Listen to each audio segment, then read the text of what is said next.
Live from San Diego, this is KUSI News. Mr. Bennett, thank you for coming in at such an early hour.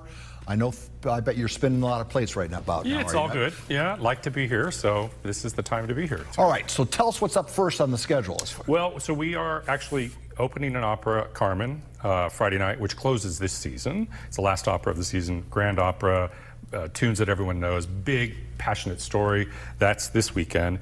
But this weekend on Friday, we also put on sale next season. And next season we're expanding. We're going from 3 operas, which we've been doing coming out of COVID, and we're adding a 4th opera for next season.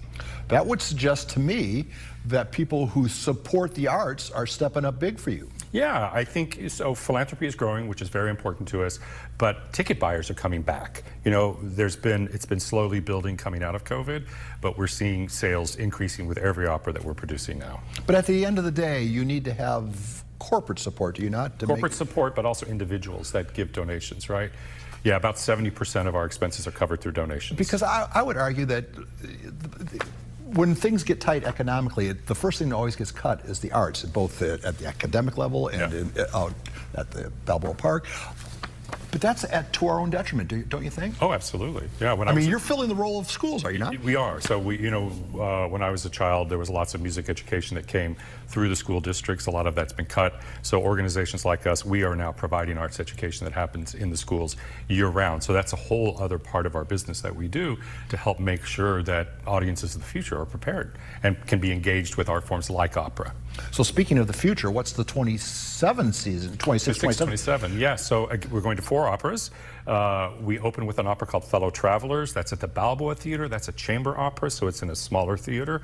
That's in July, so it's coming up right away. Then we return to the Civic Theater in October with Rigoletto, a very big title that everyone knows.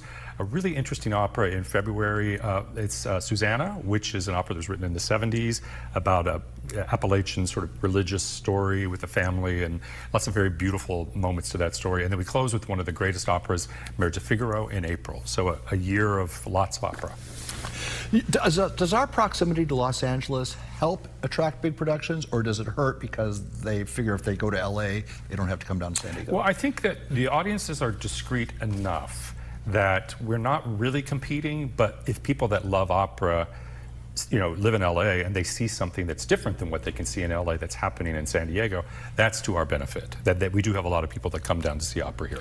David, I've been to one opera. It was in New York City, and about 20 minutes into it, no one was speaking English. It was how do you help people? Because you want to do all these things in their native tongue, right? Right. Yeah. So is there technology involved here now? Yeah, we have what we call super titles, so it's above the stage. We have a screen that projects the translations in both English and Spanish for our audience. I think that's very important. So every line is you can read it up there, even when it's in English, because sometimes when people sing in different parts of their voices, it's sort of hard to understand the language. So it doesn't matter what the opera is, you see that. So you can stay engaged with the story. So for the viewer out there who maybe this might be completely alien to them, sell it. Why is it important to attend? So opera, typically, the stories are grand stories about grand experiences, grand emotions. So it's sort of a heightened experience. And then also you see incredible scenery, incredible costumes, these amazing things that the human voice can do, wonderful musicians of the San Diego Symphony. So it's this experience that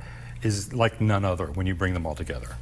And the visuals are incredible, but the voices, I mean, we're not talking, I listen to Mick Jagger. Yeah. Mick Jagger could not hold a cup of tea to the people that are going to be on the stage, right? And you need to know, everyone needs to know that we don't amplify. Oh, wow, that's amazing. It's a human voice without a microphone. Over a 70. So we're talking about studs. These are the best of the best. And like athletes, they're trained as well as athletes. Yeah, it's remarkable what they can do. All right, we have to wrap this up, but quickly, where can people go for social media to get more details? sdopera.org is our website, and you can find all of our social media channels there, but that's where they can buy tickets to. Tickets for Carmen this weekend start at just over $50, so there's all kinds of price points. Oh, it's affordable too. Yeah, thank you very much. David Bennett, everybody, check out the opera. We'll be right back.